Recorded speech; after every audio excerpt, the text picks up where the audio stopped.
Je suis Monsieur Bibo Christian. J'ai commencé à travailler en 1962 et j'ai fini en 74 suite à un accident, un grand accident du travail de l'usine Escoyer. J'ai commencé mes débuts comme manœuvre. J'ai j'ai préparé des mélanges, j'ai soulevé des sacs de 50 kilos à cette époque-là. Même quand on avait 14 ans, on était obligé. Donc c'était tous des sacs, décharger des camions, on déchargeait des wagons, on préparait les mélanges pour dire pouvoir faire les pièces à la production et tout ça après, par la suite. Et puis bon, j'ai remplacé le chef d'équipe quand il était en arrêt maladie et tout ça, donc moi ou malade. Et puis moi j'ai repris, le chef qui avait là me disait bon, tu te sens capable et tout ça. Et j'ai dit oui, bon, il n'y a pas de problème, je vais le remplacer. Donc j'ai commencé à le remplacer à droite. Et puis là après il est tombé malade vraiment grave. Il n'a plus jamais pu venir travailler et c'est moi qui ai repris son poste.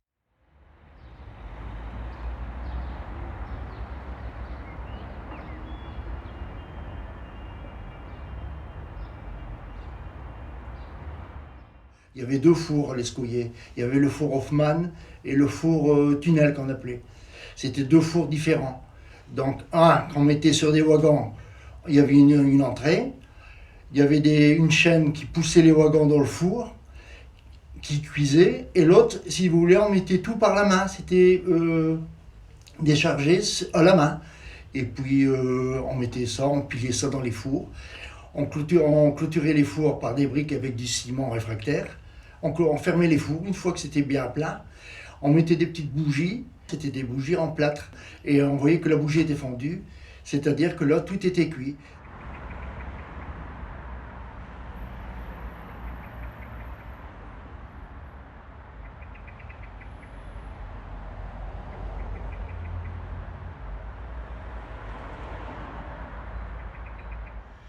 Eh bien, moi, je suis Madame Huibaud, Anne-Marie. Je vais vous parler de la vie que nous avons vécue chez Louis Escolier, produit réfractaire à Mortagne-du-Nord.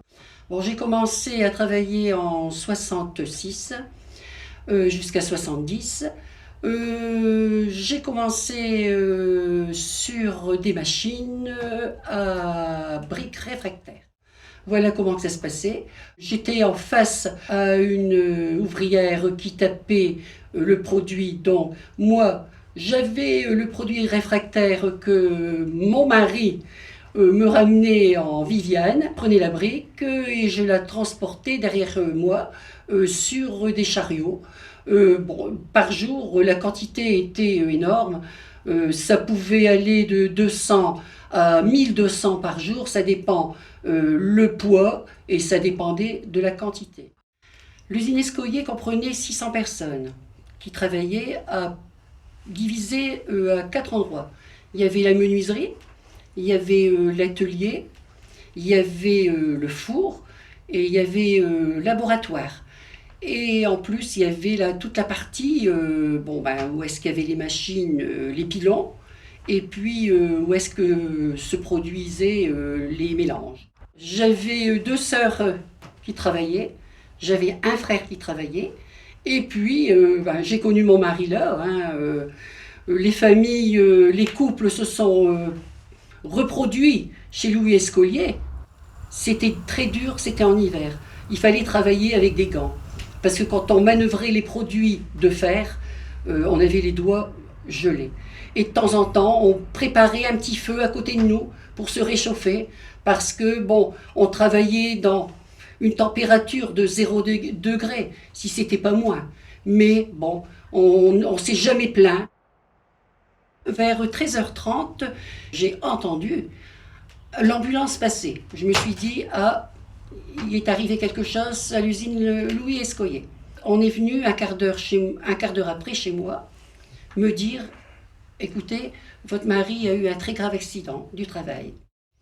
La cheminée réfractaire de 3 mètres de hauteur s'est écroulée. Non, pas de 3 mètres, elle faisait 30 mètres à peu près. Oui, mais il y a 3 mètres de hauteur qui s'est écroulée sur le bâtiment.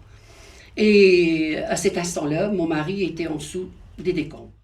Le seul souvenir qui me restera de l'Escolier, bien sûr, ça en gros, ça sera mon accident du travail, avoir la fermeture de l'usine, quoi. Et puis, c'est tout ce que j'avais pu dire. Ça sera mon dernier grand souvenir.